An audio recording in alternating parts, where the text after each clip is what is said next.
Hey everyone, and welcome back to the Planet of Baseball Deep Dive.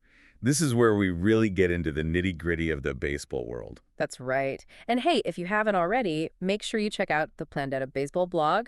You get really complete analysis, all the latest news. It's great stuff. Definitely worth your time.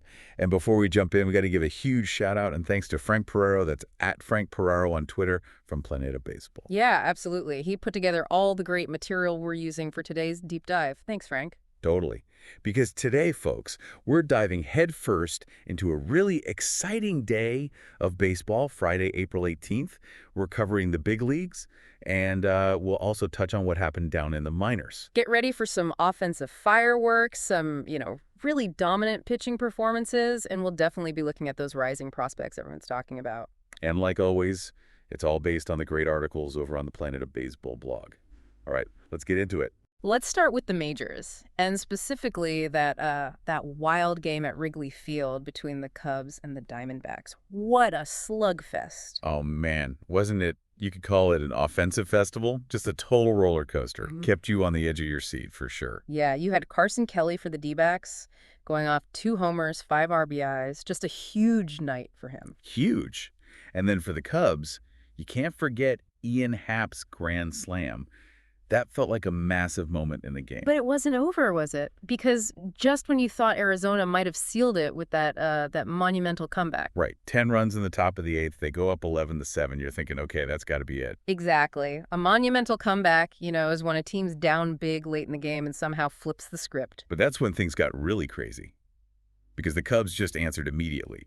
6 runs in the bottom of the same inning. Unbelievable response. Just breathtaking, really. Snatch the win right back. It's one of those games that reminds you why baseball is just so unpredictable. Couldn't agree more. And, for the Cubs to bounce back like that after giving up 10, that says a lot about their resilience this season. Definitely something to watch. Can they keep that kind of fight going all year? We'll see. Exactly. Okay, shifting gears now. Let's head over to Detroit. The Tigers had a pretty dominant offensive showing against the Royals. Maybe less back-and-forth drama, but some key guys really swung the bats well. Yeah, Spencer Torkelson led the charge for Detroit, drove in 3 big runs. And don't sleep on Riley Green and Kerry Carpenter either. They both had 3 hits apiece. So, a really balanced attack that kept the Kansas City pitching staff busy. And Reese Olson gave them a solid start on the mound, too. Went 5 innings, only gave up 3 runs, got the win. Meanwhile, Kansas City's offense was pretty quiet for most of the game. They got a couple of late extra base hits, but it just wasn't enough to make a dent. Then we saw another exciting comeback, this time with the Guardians rallying against the Pirates. Pittsburgh actually got out to an early lead in this one. That's right. The Pirates jumped ahead, but Cleveland, they showed that never-give-up attitude with a huge 5-run explosion in the 7th inning. That totally flipped the game. And right in the middle of that rally, Jose Ramirez came through with a clutch RBI double. His leadership, that timely hitting, it was just crucial for turning things around. Yeah, Pittsburgh started strong, but just couldn't hold off that Cleveland offense when it mattered most. Okay, let's talk about the Phillies. They got a solid win against the Marlins down in Philly. Good pitching, timely hitting, kind of the classic formula. Exactly. Zach Wheeler delivered a quality start, 6 strong innings. And the offense got going early, didn't it? Bryce Harper hit one out in the very first inning. That always helps set the tone. No doubt. The Phillies added some insurance runs later against Miami's bullpen to lock it down. For the Marlins, Jazz Chisholm Jr. did drive in a run, but yeah, not nearly enough against Philly that day. And speaking of dominant pitching, we absolutely have to talk about Andrew Abbott's performance for the Reds against the Orioles. Wow, this kid was dealing. What a gem. 6 innings, just 2 hits, 1 run allowed. And he struck out 11 Orioles hitters. Just complete command on the mound. A masterful outing, really. And the Reds' offense backed him up, too. Christian Encarnacion Strand hit a 2-run homer, and Spencer Steer drove in 3. Yeah, Baltimore, despite having a potent lineup, just couldn't climb back after falling behind early, thanks to Abbott's great work. Sticking with pitching gems, Carlos Rodon for the Yankees blanked the Rays. A classic pitcher's duel where just 1 run made all the difference. That's exactly right. Rodon was just unhittable. 6 shutout innings, didn't give him anything, struck out 9. Dominant stuff. And the only run, a sac fly from Giancarlo Stanton. That was it. Tampa Bay just couldn't figure out Rodon or the Yankees relievers. We also had a tight one up in Toronto. The Blue Jays edged out the Mariners in a game where, again, pitching was pretty strong on both sides. Yeah, Bowden Francis pitched well for the Jays, and Vladimir Guerrero Jr. delivered with the bat, driving in 2 runs that ended up being the difference. On Seattle's side, Brian Wu actually pitched pretty well himself, but just didn't get the run support he needed. And Jordan Romano came in to shut the door for the save. Over in New York, the Mets pulled out a close win against the Cardinals, a game with some real tension. Both teams battled hard. Yeah, the Mets got an early lead, but they had to fend off a late push from St. Louis. Brett Beatty and Starling Marte had some key offensive contributions. And David Peterson gave them a solid 5 innings start. Ryan Helsley ended up taking the loss for the Cardinals in what was, a really hard-fought game. All right, let's go to Boston. Because Trevor Story had an absolutely spectacular night in the Red Sox win over the White Sox. Man, was he on fire. What a night for Story is right. 2 home runs, 6 RBIs, including that big 3-run shot that really broke the game open for Boston. Just incredible. And we also saw Carlos Narvaez hit his first Major League home run. Plus, Boston really capitalized on some sloppy defense from the White Sox to pad their lead. Atlanta also showed some comeback spirit against the Twins. Minnesota actually jumped out ahead in the first inning of that one. Yeah, the Twins went up 3-0 right away, but the Braves answered back pretty quickly with some key hits from Ronald Acuna Jr. and Ozzie Albies. And Bryce Elder, after a shaky start, settled down to give them 5 decent innings. The bullpen took it from there to secure the win for Atlanta.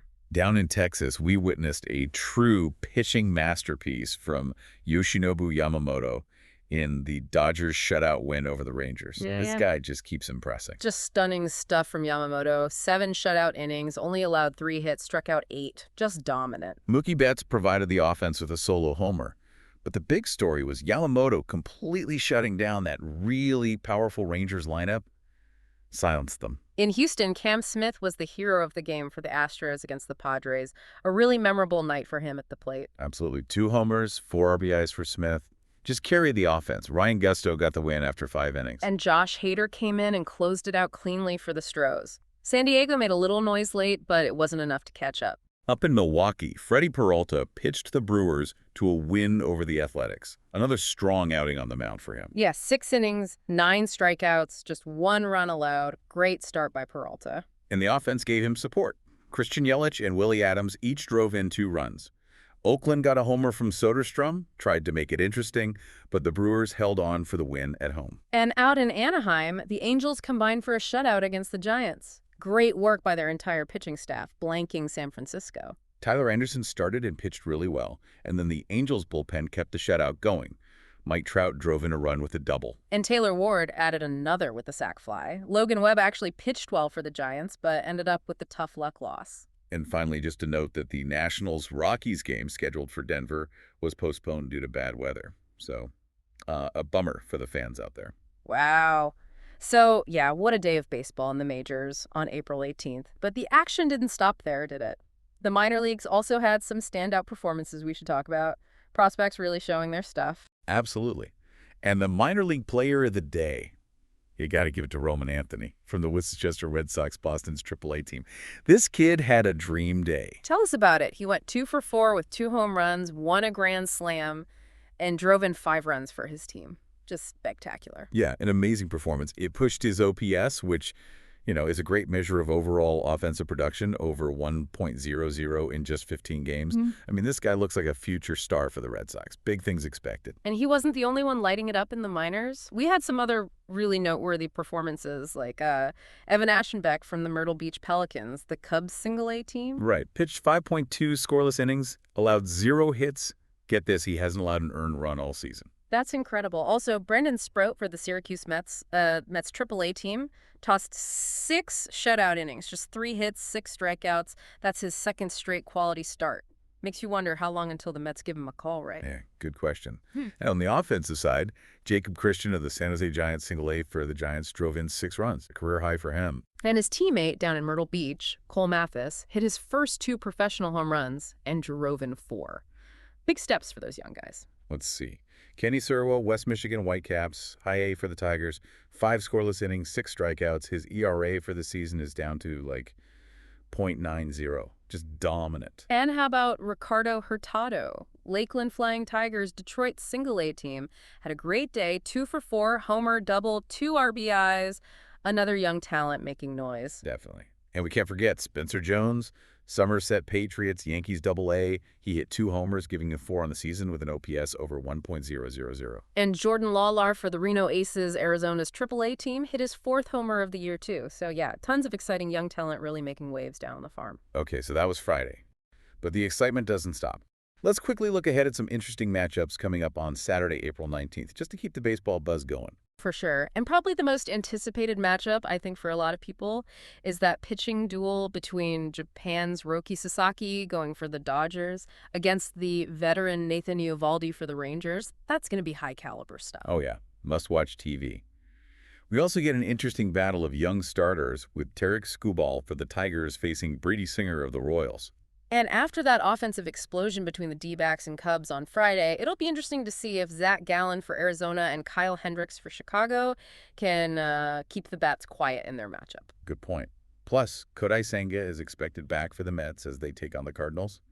And in the always tough AL East, a key game between the Yankees, sending Carlos Carrasco to the mound against the Rays and Shane Baz. And definitely keeping an eye on Ricardo Hurtado's next game with Lakeland, following up on his strong performance. Lots to follow. Absolutely.